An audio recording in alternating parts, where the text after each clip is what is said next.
throughout history, people have done things that are risky. Even though it is a risky thing to be doing, and I think it's a lot more risky than some people might think, so I still think it's worth it. Astronaut Scott Kelly will try something no American has ever done before. This spring, he will leave for a mission and spend a year in space. His twin is former astronaut Mark Kelly. Genetically, the brothers are almost identical, so scientists will be able to measure how Scott and Mark change physically and emotionally as months pass. Warm up a little bit. This one's a bit of a Hail Mary. Here we go. Boom!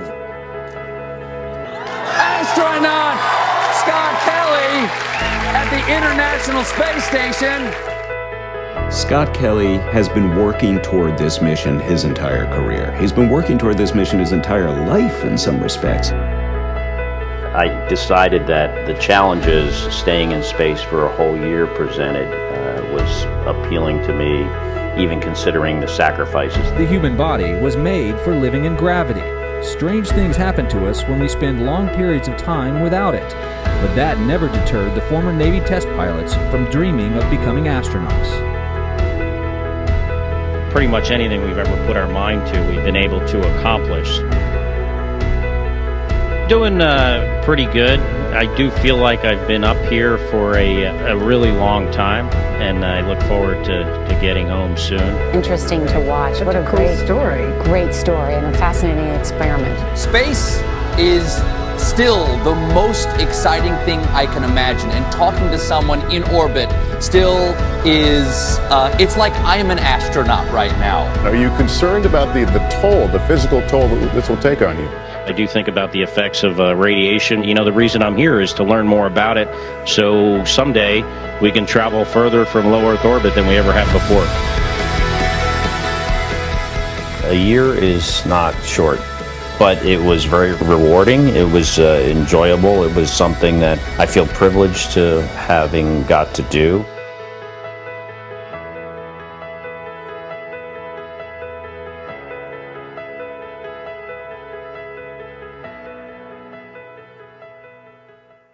Ladies and gentlemen, please welcome Mr. Scott Kelly.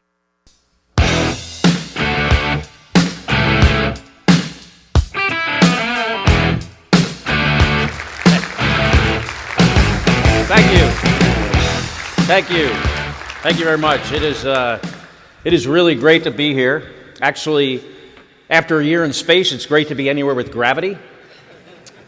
You know, on the space station, I changed positions so many times. You would have thought I was running for president.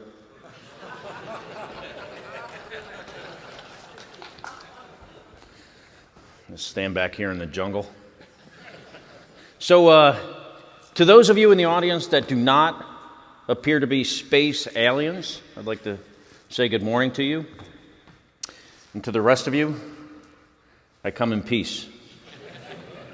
You know, on the space station, we learned to live with very little stuff. I actually wore the same pair of pants for an entire 6 months. But I'm adjusting to life very well here back on Earth. I've only been wearing these pair of pants for a month now. So I apologize to you guys in the front row.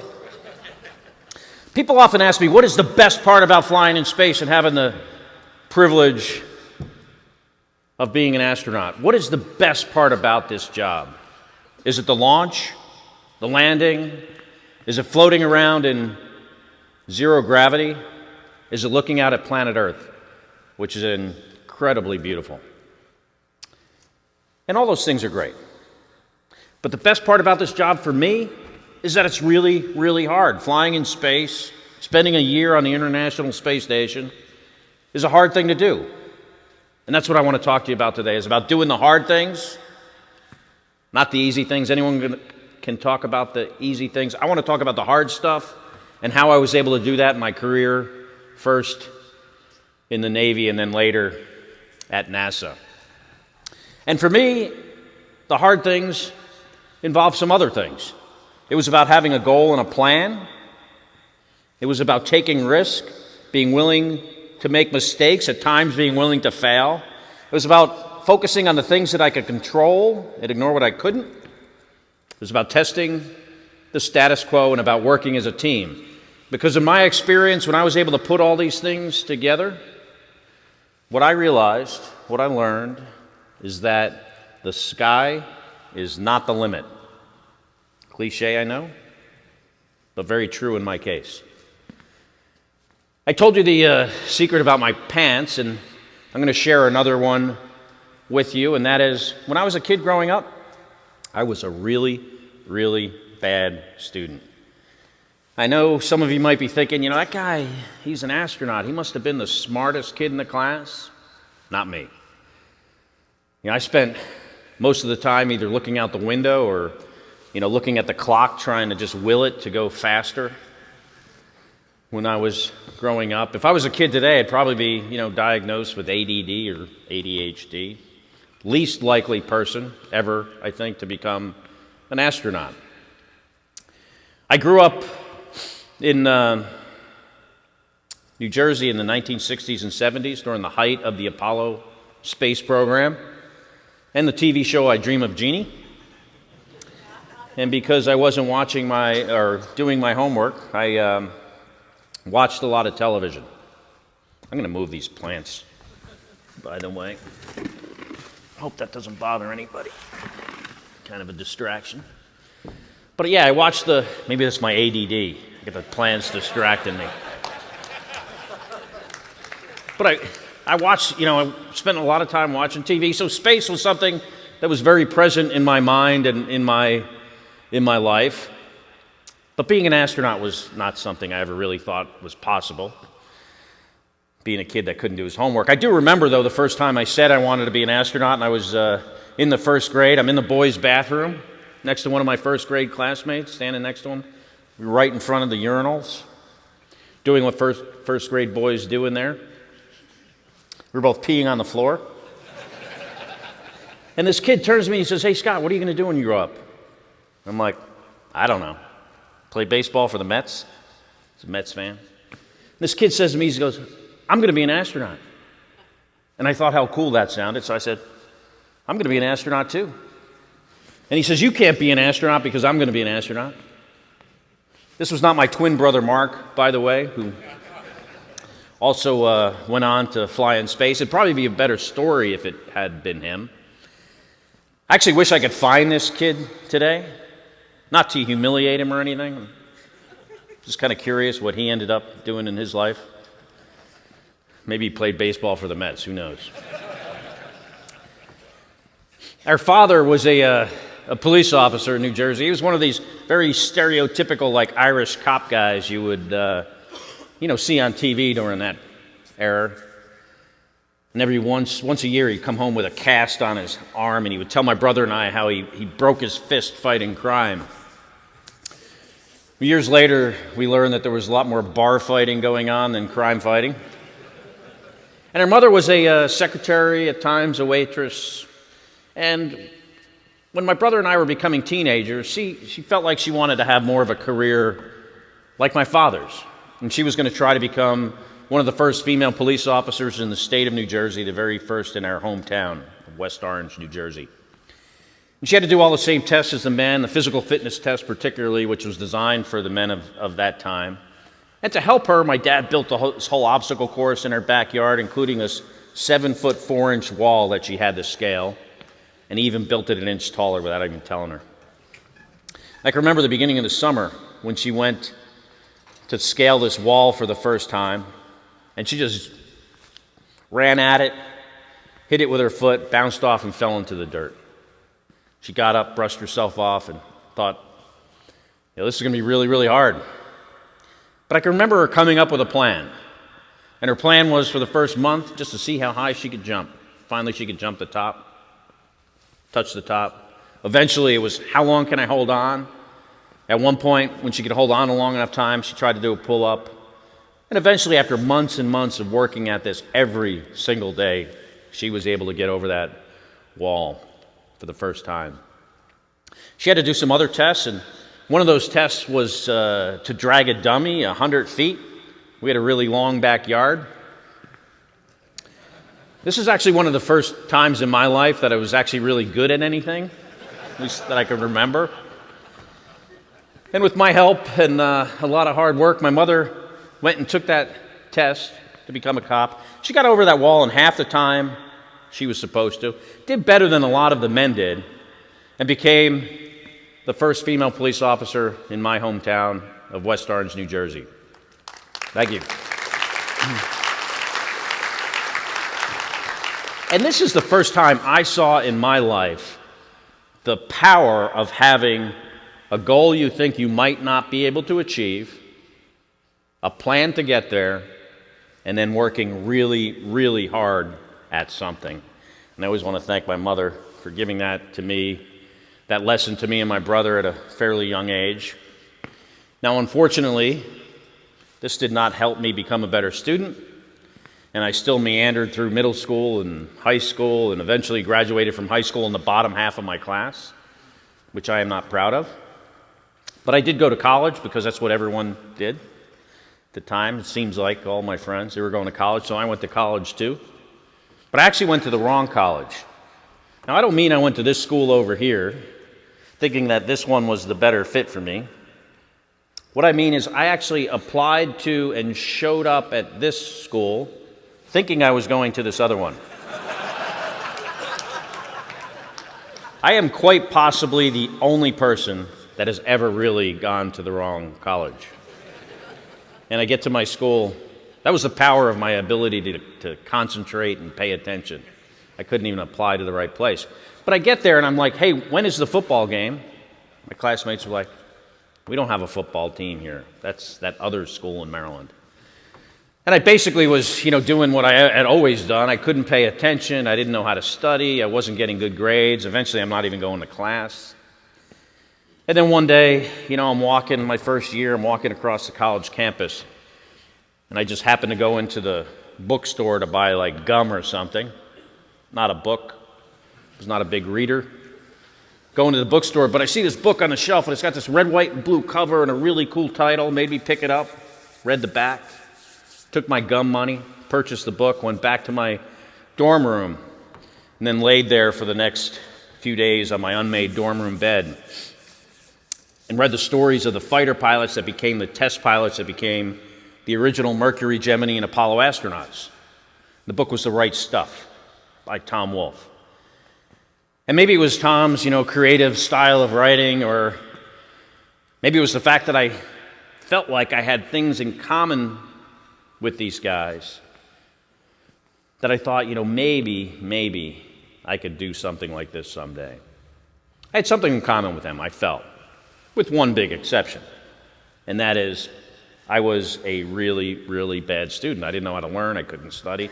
But I thought, if I fix just that one thing about myself, if I could teach myself, just perform better in school, maybe I could go fly airplanes in the military someday, maybe even become a test pilot, maybe even possibly an astronaut someday. And I know what you're thinking, 18-year-old kid reads a book, decides he or she is going to become an astronaut someday. That's a giant leap. Really what it amounted to was a bunch of very much smaller, manageable steps, with one big hard one, arguably, which was becoming a better student. But after that, it was mostly about having this goal and a plan to get there. So I did one of the hardest things I had to do. I teach myself how to become a better student, basically all on my own. And after about a year, I started doing better. Eventually, I changed colleges. I changed majors.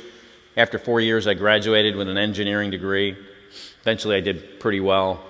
And a commission in the United States Navy to become a Navy pilot, like the guys in the book, The Right Stuff. I head on, getting my BMW 320i, heading down to Pensacola, Florida. The first thing I realize when I get there is I am not a particularly good pilot. I am not good. I was not good at that. And I know, you might be thinking, hey, that guy landed the space shuttle. How can he not be good at that? Well, how good we are when we start something is really no indication of how good we can become with a lot of hard work and just never, ever giving up. Eventually, I did well enough. I got assigned to fly jet airplanes and then eventually the F-14 Tomcat, which was an airplane that was famous for being in the OK movie in the 1980s. but also famous for killing a lot of people. Unfortunately, these people were not the enemy, but the people that actually flew this airplane. My friends and colleagues, and almost myself on a number of occasions. And I can remember the first time I went to qualify with the Tomcat F-14 on the ship. First time I'm landing it ever on the ship. And you have to do that during the day first. They're comfortable with you during the day, then they will let you go at night, which is much harder. Sometimes you do it on the same day. And I head out to the ship, and I look down, and it looks like a postage stamp just floating up and down in the middle of the Atlantic Ocean. We weren't in the middle, though, maybe 50 miles offshore. Felt like the middle. Tiny thing.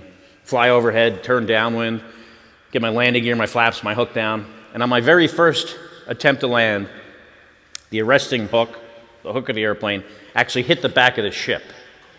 The stern, the part that goes down towards the water.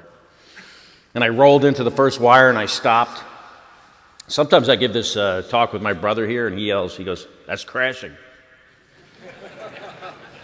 It's close. I mean, no one was injured, the airplane wasn't damaged. But I stopped, raised the hook, thought they were taxiing me to the catapult to try my second landing, but all of a sudden I get taxied to the side. They chain the airplane down, have me shut the engines down, I open the canopy, I jump out, climb down the ladder, and when I get to the deck, the instructor that grades us is standing there. And the first thing he says to me is, "Are you sure this career is for you?" I mean, that was not good, and you scared us so much that we're not going to let you try to do this again. And I got back in the airplane, they sent me home, back to the beach. And a few days later, the commanding officer of the squadron comes, talks to me, and says, "Hey, really scared those guys. They're really uncomfortable with you coming out there and doing this again. You have an option. You can go fly a cargo airplane in the Navy. Maybe that's easier for you. If you want, we'll work with you a little bit, but you're going to have to do really, really well the next time. You're not going to have any margin for error. You're going to have to go qualify during the daytime and at night, and if you don't do well, you just can't just pass. You got to make sure these guys are confident that you can actually do this." And I thought a little while about this, and I thought to myself, I don't know anything about flying the cargo airplane either. And if I'm going to fail at something, maybe I should fail at something that I think I maybe can't even achieve. Something that's beyond my abilities, rather than something that's probably easier. At least that way I'll know what I'm capable of. Having a goal, being willing to take the risk of failing, I think is a very, very important trait in people that are successful. Risk takers, being willing to make mistakes, at times being willing to fail. The Navy, to help me, teamed me up with this guy like Goose from Top Gun, the guy that sits in the back. And he was good at helping guys that had trouble landing on the ship. As they don't have a stick in the back, but they give us advice. And we practiced on land for a month or so, and eventually he goes, "You can fly this airplane okay, but what I notice is you're just kind of too comfortable when everything's kind of just going along all right. You're too comfortable with how things are, too comfortable with the status quo, if you want to call it that. Because you're not always making very, very small positive corrections all the time, pretty soon you're going to get distracted, or you're just going to get off altitude airspeed and be potentially crashing into the back of the ship again." What he taught me was always making at least very, very small positive corrections is what is absolutely required if we're going to keep things the same or even make them a little bit better. If we don't do that, they're going to get worse. With this lesson, I went back and I was able to qualify at the ship the next time during the day and at night. I didn't do great at first, but eventually I became really, really good at this. With a lot of hard work, never giving up. A few years later, I applied to test pilot school, got selected to be a test pilot like the guys in the book, The Right Stuff. Never actually thinking I was, at that time, I was qualified to be an astronaut. I didn't have a master's degree. I didn't have a whole lot of flight experience. But one day I was working as a test pilot in Patuxent River Naval Air Station in Maryland, Navy Flight Test Center. And I'm sitting in my office, and my office mate, another test pilot, he's working on this big stack of papers, and I could tell it wasn't like a flight test report. I said, "What is that?" And he goes, "Oh, this is my astronaut application." And I said, "Well, when is that due?" And he said, "In a couple of days." And I thought, I'm going to just fill out like a one-page thing as quickly as possible, send it off to NASA, all the pertinent information, send it off. It will get rejected. I was absolutely certain. But, what's the harm in getting rejected once in a while?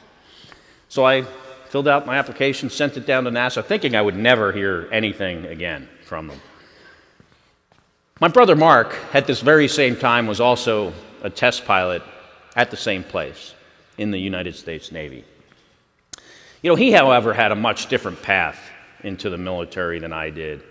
I always wondered what happened, how this actually happened, because in the 9th grade, he went from being like me to getting straight A's in school practically overnight. A few years ago, he told me the story about how at the end of the 8th grade, our father sat both of us down and he said, "Okay, guys, you are not particularly good students. We're going to start thinking about a vocational education for you." My brother thought, well, wait a minute. I want to go to college. And he immediately started getting straight A's. Me, on the other hand, had no recollection whatsoever of this conversation. Probably simply because there was a squirrel running outside the window. Had it not been for that squirrel, I probably would have gone to Harvard. So, we're both test pilots at the same time, and one day he comes to me and says, "Hey, Scott, NASA just called me. They want to interview me to be an astronaut." I thought how cool that sounded. I was like, my brother might be an astronaut someday. I congratulated him. Then he asked me if he could borrow my suit because he didn't have a suit. He knew I'd just been to a wedding, so he figured I had a suit. I gave him my suit, wished him luck. He goes to NASA, comes back a week later, gives me my suit back, and then a month goes by, and then I get a call from NASA, and they want to interview me as well. And I tell my brother, and then the first thing I say to him is, "Hey, you got to buy me a new suit, right? Because how ridiculous would that look, me showing up in the same clothes, right?"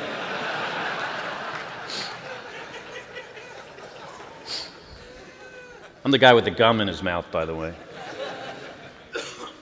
Yeah, but he was a cheap Navy lieutenant, and he said something that I can't really repeat to you, but it basically ended up with me having to wear the same clothes that my brother did to the astronaut interview, which was actually kind of a blessing in disguise, because the way this whole thing works is there's a bunch of astronauts and engineers in this room, and you go in there and you basically tell your story. And the first thing I say when I walk into the room is, "Bet this looks really familiar." You've seen this suit before. So I have the only suit that's been selected to be an astronaut twice. Got that going for me. So in 1996, NASA, maybe due to some kind of clerical error perhaps, selected both me and my brother to be space shuttle pilots along with a bunch of other classmates. We head down to Houston, Texas to learn how to fly the space shuttle, which is the most complicated aerospace vehicle ever built. All these different systems that control the space shuttle. Each one I had to know more about than the whole F-14 Tomcat, the airplane I flew in the Navy. Whether it's the APUs that power the hydraulics, the electrical system, all the different engines, the environmental control system, the computers, the mechanical systems, 2,000 switches and circuit breakers inside this cockpit, some of which, if you throw a switch at the wrong time or push a button at the wrong time, you can blow the thing up, you, your crewmates, and kill all of you with one mistaken switch throw. Very, very dangerous vehicle to fly. We've had 2 fatal accidents in 140 flights on the space shuttle. It's almost like if I took a bunch of cards and threw them in the audience, everyone that got the ace of spades never went home again. So for a kid with, probably had ADD or ADHD, this was not easy, learning how to fly what is the most complicated vehicle that we've ever built. Worked hard at it, and a few years later, I'm getting ready to fly in space for the first time. Me and my crew on a Hubble Space Telescope repair mission. It was in December. Hubble was spinning out of control. We head out to the launch pad. We get in that Airstream van. I was the only person who had never flown in space before. Next least experienced person had flown in space twice. You take this long 5-mile drive out to the launch pad. You get there, the space shuttle is on this steel and concrete structure, fully fueled. Giant orange tank with liquid oxygen, liquid hydrogen is the fuel inside, 2 solid rocket motors. Basically a bomb up on top of this hill. Place is abandoned of people, with the exception of you and your 6 other crewmates, and the people that are going to help you get strapped in. A few folks get you strapped in. You get into the elevator, you go up to the top, I'm lying on my back looking up at the sky. They strap us in really tight. Then they bolt the hatch closed and take off. They get about 5 miles away. And it's just you and your crewmates. The clock's counting down from 3 hours. At 9 minutes, that clock stops. The idea is if you happen to be behind, it gives you time to catch up. It's also the moment you think to yourself, man, this is a stupid thing to be doing. Flying in space for the first time. If you've never done that before, it's a little scary. But you can't get away. You're strapped in tight. The hatch is bolted closed, and it would look really silly to be the first astronaut to ever run away from the rocket. So you're committed. Clock picks up towards 0, gets to 1 minute and 30 seconds. Computers take over at 30 seconds. At 6 seconds, the main engine's light. 3 giant main engines, 1 million pounds of thrust. But you don't go anywhere because you're bolted to the launch pad by these 8 giant bolts. And the clock goes 5, 4, 3, 2, 1. At 0, those bolts are exploded open. The solid rocket motors are lit simultaneously. And it feels like the hand of God has just lifted you off that launch pad and is throwing you into outer space. And I know if you've seen a shuttle launch maybe in person, maybe on TV, looks like the space shuttle lifts off slowly. When you're inside, there is nothing slow about this. You get the feeling you're going somewhere. You're not sure where you're going, but you know you're not coming back to Florida. Start, 2, 1, booster ignition, and liftoff of the Space Shuttle Discovery, returning to the space station, paving the way for future missions beyond. Well, very happy.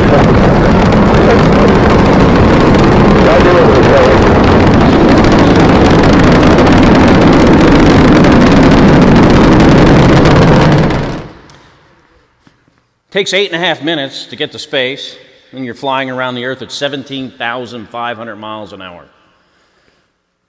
Sometimes people ask me, hey, Scott, what's it look like when you punch a hole in the sky? You punch a hole in the atmosphere. I'm like, I don't know. No idea. Never looked out the window once. During both of my space shuttle flights, that first 8.5 minutes, so focused on the stuff that I can control, all these systems, the switches, circuit breakers, not blowing up the vehicle by accident, the procedures, the displays, that I never looked out the window one time. I don't know what it looks like to really launch into space.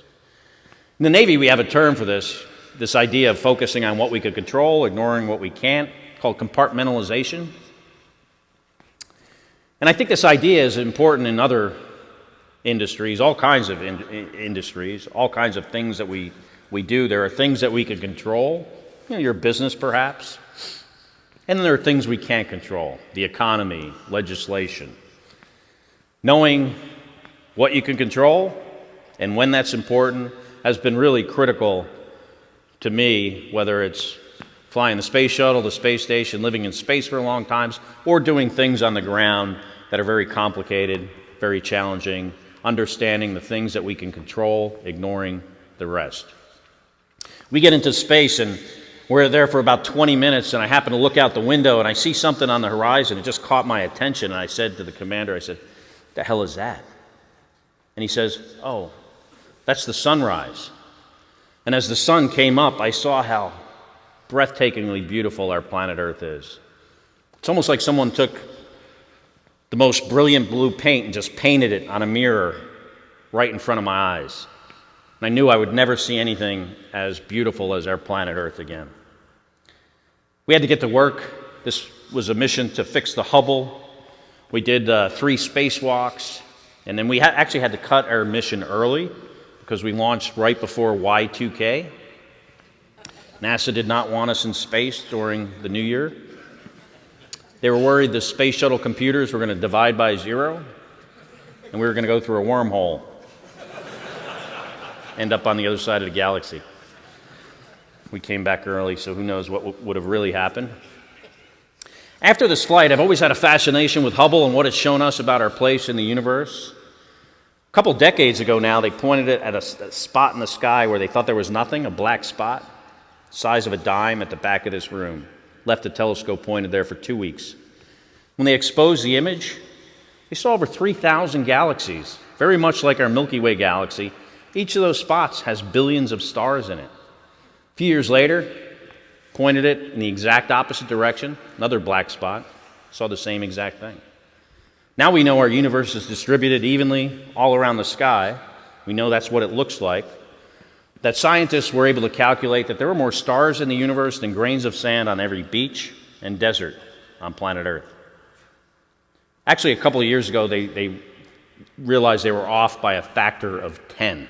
It's actually 10 times as many stars as sand, which is a number that for me is almost impossible to comprehend, how there can be so much possibility of life out there. And because of, these kind of numbers and the fact that I've spent a lot of time in space, I'm sometimes asked, "Hey Scott, when you're in space, do you ever see anything you can't explain? Anything that doesn't look normal?" You know what I'm getting at, right? Aliens? So when I was in the Navy, I visited Area 51. And I hate to tell you, no aliens there. It's because we moved them all to Area 52. Well, please don't tweet about that. I don't want the Space Force showing up at my house tomorrow. I got back from my first flight and flew the second time as the commander of the space shuttle. And then I came back from that mission. My third time in space was what I used to call a long-duration space flight, 159 days. And then when I got back from that in March of 2011, NASA started talking about sending 2 people in space for a year. An astronaut and a cosmonaut. And when they vetted everyone in the office, somehow they came up with me and this guy that I now refer to as my Russian brother from another mother, Mikhail Kornienko. And we were going to spend a year on the space station because someday we want to go to Mars or elsewhere in our solar system someday. And when you're in space for a long time, whether it's 7 months to get to Mars, a year on the surface, 7 months to get back, we're in space in this kind of environment, bad things happen to us. Bad things happen to our physiology. We lose bone mass at 1% a month if we didn't do anything about it. After 100 months, we would, have no skeleton, perhaps. Be like Gumby, maybe. No skeleton. We lose muscle mass. There's effects on our immune system. There's effects on our ability to concentrate and focus, cognitive effects on our vision. And of course, there's a lot of radiation in space, 10 to 20 chest x-rays every single day we get on the International Space Station. And what are those effects on our physiology? So these are the type of things we need to understand better if we're going to go to Mars someday. And that's why Misha and I were going to go spend a year on the International Space Station. So in March of 2015, for the second time in my life, I'm in this place called Baikonur. It's in Kazakhstan, Central Asia, middle of nowhere, which is a great place to be when you're getting ready to launch into space for a year because you kind of feel like you're already halfway there.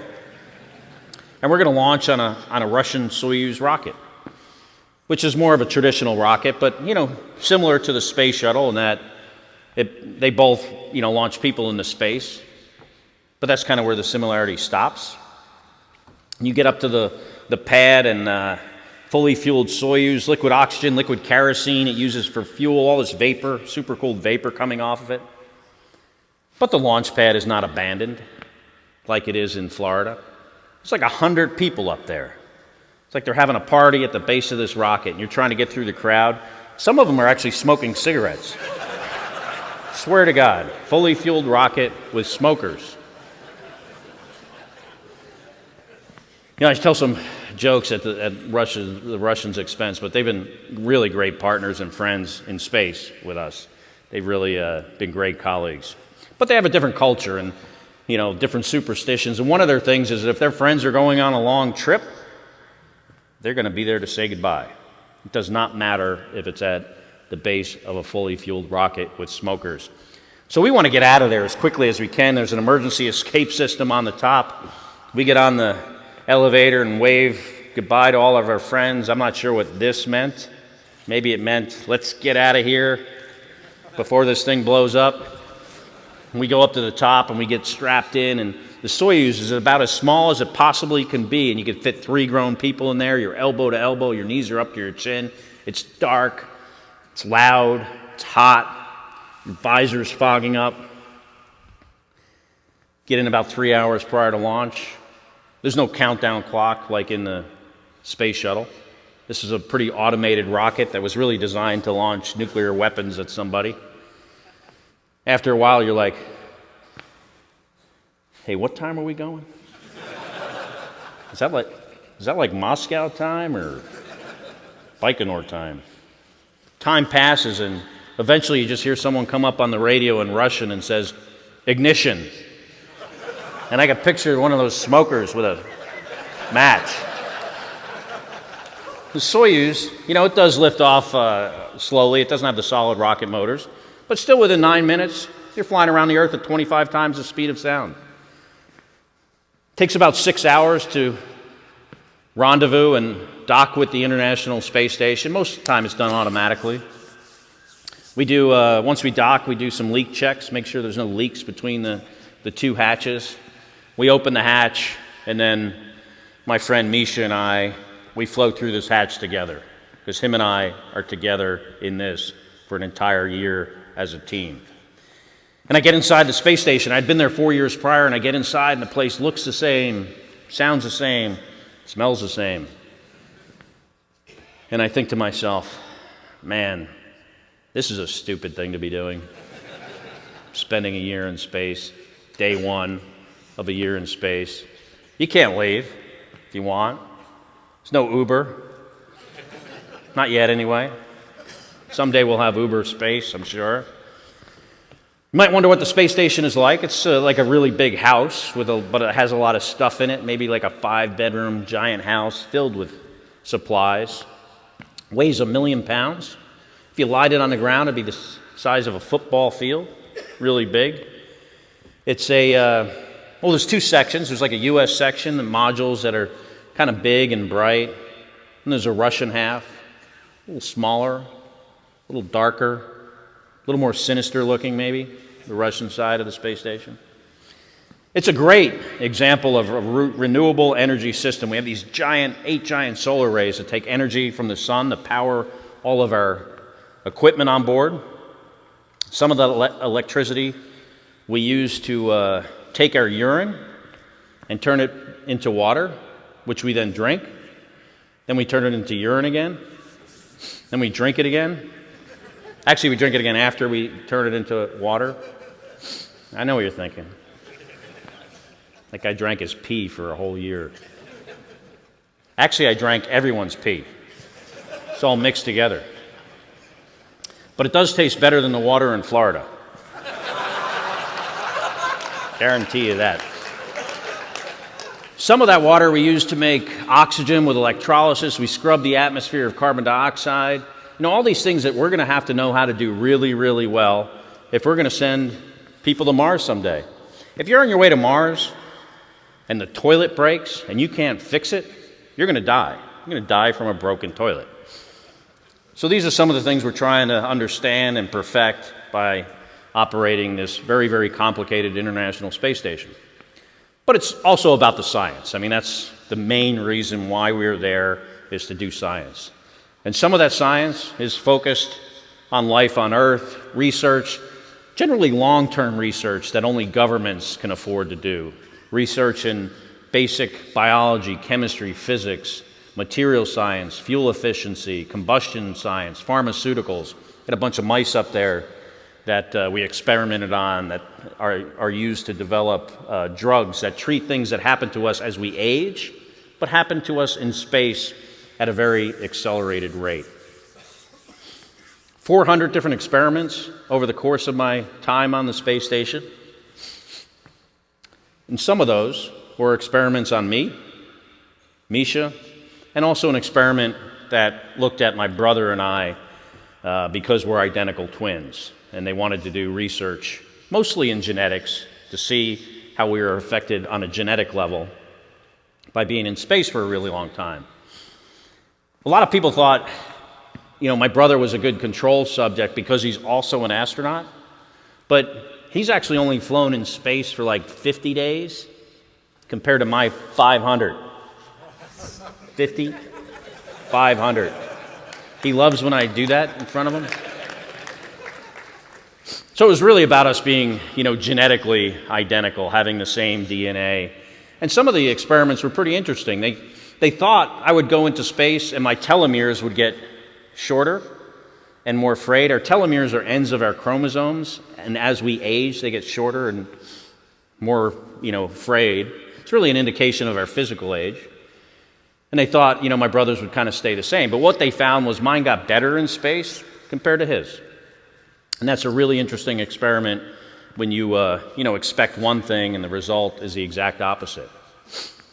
There's also a lot of news about how 7% of my DNA had changed when I was in space. I was actually out camping with my daughter, and I was looking at my phone, and I was like, wow, I saw this for the first time. Kind of went viral a little bit, how 7% of my DNA had changed. And, I think there was some speculation that now, with only 93% of human DNA, I am now a rhesus monkey. Also a space traveler, by the way. But really what changed in me was gene expression. This was NASA's first attempt to do any genetic research in space and how does that affect us on a genetic level. And what they saw were my genes, which is DNA, RNA, protein. Some of them had turned on or off. They don't know why, but they still haven't gone back to normal since then. And, hopefully they were all good things, but, it's something that takes some more looking into, I think, in the future. The best part, though, about having an identical twin, actually the only good part, I think, is the spare organs. On this mission, I had the opportunity to go outside for the first time. I had never done any spacewalks. And I'll tell you what, when you open that hatch, Earth 250 miles below, and you go outside, and, man, it is a huge distraction. That you were out in this vacuum. You're absolutely just trying to focus on the stuff you could control, your tethers, your tools, your procedures, and ignore what you can't, which is this incredible planet Earth right in front of your face, almost a 360-degree view of the planet. Incredibly beautiful, but also sort of scary looking at times. I mean, when you look at the horizon of the planet, hard to see in this video, but when you look at the horizon, you see this thin film over the surface, and the first time you see it, you're like, what is that film? And then you realize, that is our atmosphere. It looks like a contact lens over somebody's eye. When you're flying in an airplane, most of the atmosphere is below us. That's where all the pollution goes, unless it's going into the water or into the dirt. It goes into the atmosphere. Some of the parts of the planet are almost always covered in pollution. Mostly in Asia, but also other places around the world, certain cities. I bet if you asked a kid in one of those places, you said, hey, what color is the sky? And they'd probably say brown or gray, not blue. They'd never see a blue sky. Weird storms, lately, my last flight, storms in places you wouldn't expect, bigger storms. I flew, like I said, my first flight in 1999. My last, I landed in 2016, a couple years ago. Noticeable difference in the rainforest in South America that I could see from space over the course of that 17-year period. Big changes. Before I had the privilege of going on this mission, President Obama invited me to the State of the Union address in Washington. And during his speech, he challenged me to Instagram the experience and wished me luck. And, I'm going to try to do my best, if he asked me to do something like that. But I also wanted to engage the public in a conversation. So, it wasn't just about pretty pictures and tweeting, but it was about having a dialogue. And there were times when I had some spare time, I would answer some questions on the weekends mostly. And one day I'm answering people's questions on Twitter, and President Obama sends me a question. And he says, "Hey, Scott, did you ever look out the window and just freak out?" And I said, "No, Mr. President, I generally don't really freak out about anything, except getting a question from you." Within a few seconds, Buzz Aldrin jumps into the conversation. Buzz says, "Mr. President, he's only in low Earth orbit. I went all the way to the moon."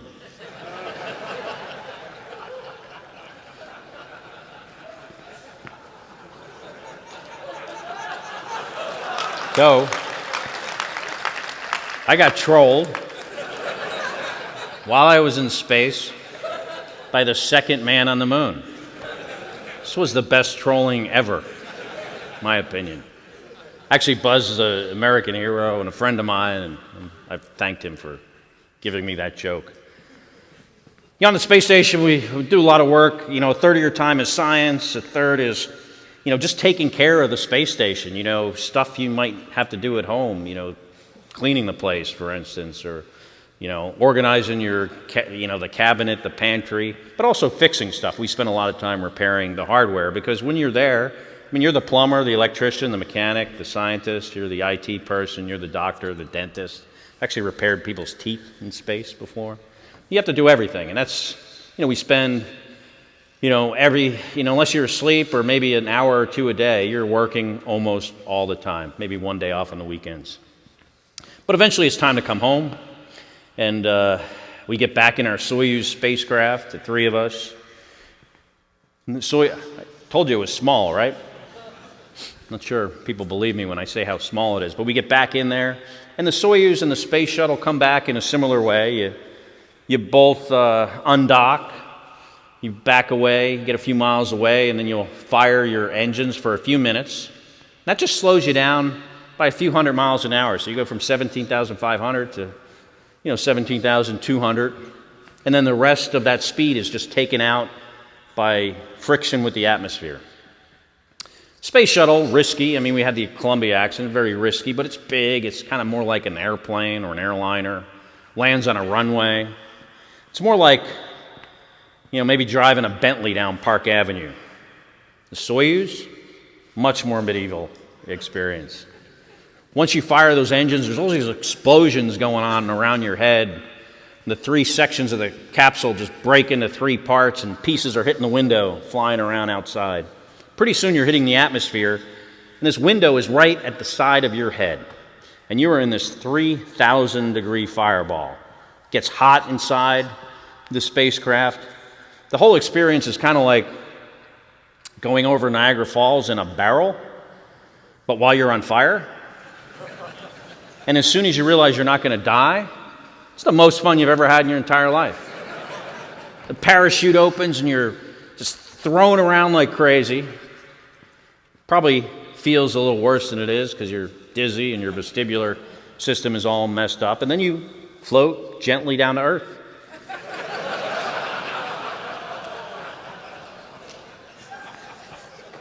A few minutes later, the Russian rescue forces, they open the hatch and fresh air rushes inside the cockpit, inside the capsule. It smelled like the first time I had ever breathed fresh air in my entire life.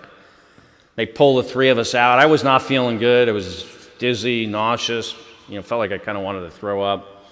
But I had this big smile on my face, only because I was trying to look better than the two guys I was with, my Russian colleagues, cosmonauts.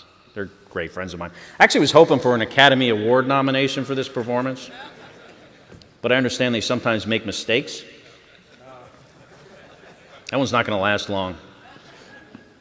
Within 24 hours, I'm home in Houston, Texas, and I get to see my family for the first time in a year.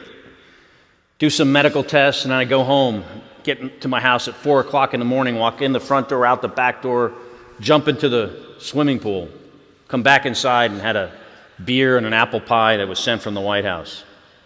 I took a shower for the first time in a year. I slept in a bed. All those things were great.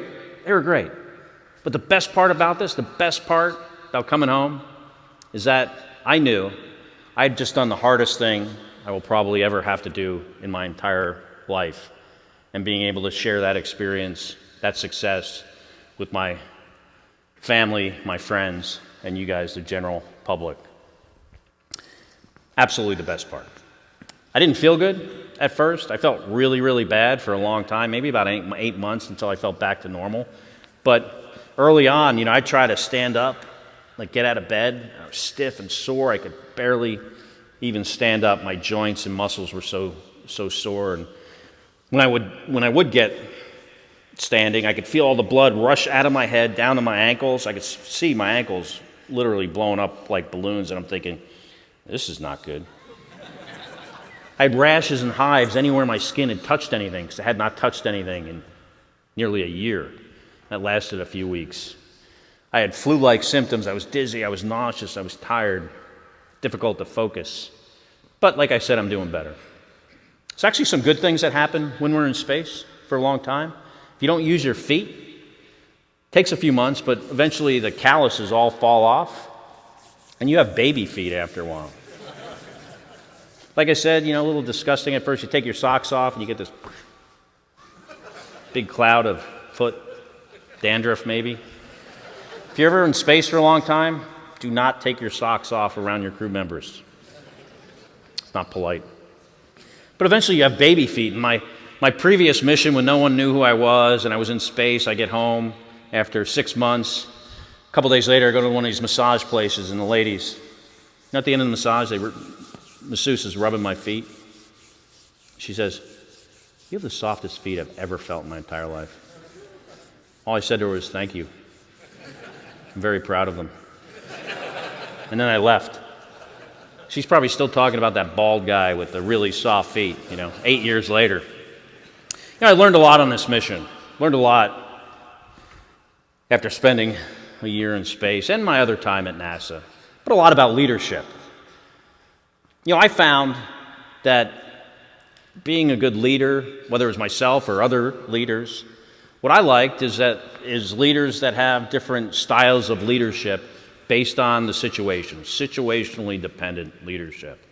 There were times as the commander of the space shuttle or the space station, I would say to one of my crewmates, "You know more about this than I do. Why don't you decide what we're going to do?" Sometimes we would vote on things if it really was not that important. I would just get, majority rules. Other times, I would get people's opinions, and I would make the decision. Sometimes with majority, sometimes without. I was the person who decided what we were going to do. And then there are times when it's appropriate to be the dictator. There's a fire on the space station.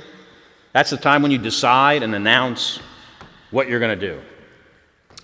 Learned a lot about leadership, a lot about teamwork. Flying in space, the biggest team sport there is, and if you don't work together as a team, you are not going to accomplish anything. Learned a lot about diversity, mostly in my career at NASA. I came from an organization that at the time was not a very diverse place. The United States Navy officers that flew airplanes were not a diverse group. And it wasn't until I got to NASA that I saw the power of having these people that come from different places with different backgrounds, different experiences, different ways of doing things. They bring so much more to the group to solve problems than when all your problem solvers have the same exact background. Diverse teams I always found were much, much stronger teams. I learned a lot about our planet Earth. We need to take care of this planet. It is beautiful. It is fragile. We're not all moving to Mars. Someday some people will, but we're not all moving there. We got to take care of this planet. We're not going to some other planet in some other solar system. The closest one, if we go there as fast as we possibly can, it'll take 80,000 years to get there. It'll be a different species getting off that spacecraft than people that got on. They'll be like Gumby with really soft feet, maybe. And I also learned a lot about empathy for, our planet, particularly the people. When you look at the Earth from space, when you don't see any political borders, it makes it look like we are all together as part of one big team, planet Earth, not any particular country. And we got a lot of issues. And the way you solve problems is working together as a team. It's too bad everyone can't have this experience of flying in space and looking out at the Earth. I think it would make us a better people, make everyone more of a humanitarian. Absolutely. When I was leaving the space station for the last time, and I'm looking out at the truss, the part that I can see out the window of the Soyuz, and I'm thinking to myself, I've spent over 500 days of my life on this space station, intimately familiar with the place. A space station that we built in low Earth orbit while flying around the planet at 17,500 miles an hour in a vacuum, in extremes of temperatures of plus and minus 270 degrees, built by an international partnership of 15 different countries, different languages, different cultures, different technical ways of doing things, connecting these modules together, these pieces together in space, some of which had never touched each other before on Earth. The first time they're seeing each other is in space, put together by this international team of cosmonauts and astronauts, 15 different countries, like I said, different languages, different cultures. That this space station, this is the hardest thing we've ever done.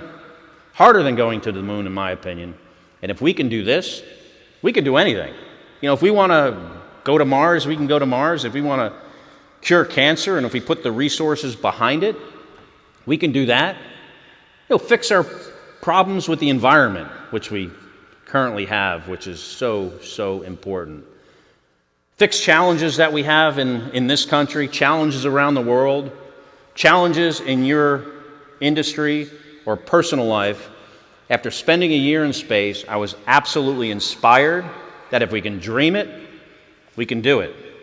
If we have a goal and a plan, if we're willing to take risk and make mistakes, at times being willing to fail, if we focus on the things that we can control and ignore what we can't, if we test the status quo and we work as a team, because teamwork makes the dream work.